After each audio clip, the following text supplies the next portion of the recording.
جلسے کے صدر، اساتذہ اکرام اور میرے پیارے عزیز ساتھیوں، السلام علیکم۔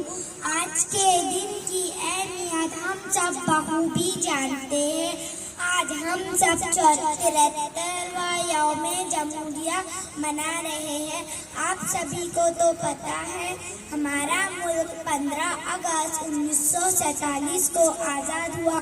ملک کو انگریزوں کی غلامی سے آزاد کرنے میں تقریباً 300 سال جدوجہد کرنا پڑا۔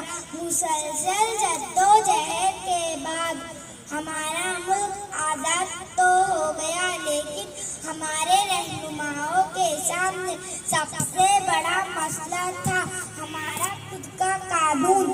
اب ہمیں ایسا قانون چاہیے تھا جو ہمیں برابر کا حق دے، ہمارے اندر کوئی اونچ نیچ نہ ہو۔ اس لیے دستور ساز کمیٹی بنائی گئی۔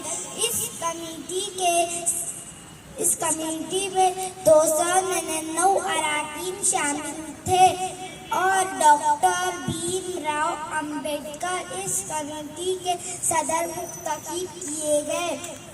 تب سے لے کر آج تک ہم 26 جنوری کو یوم جمہوریہ کے طور پر مناتے ہیں۔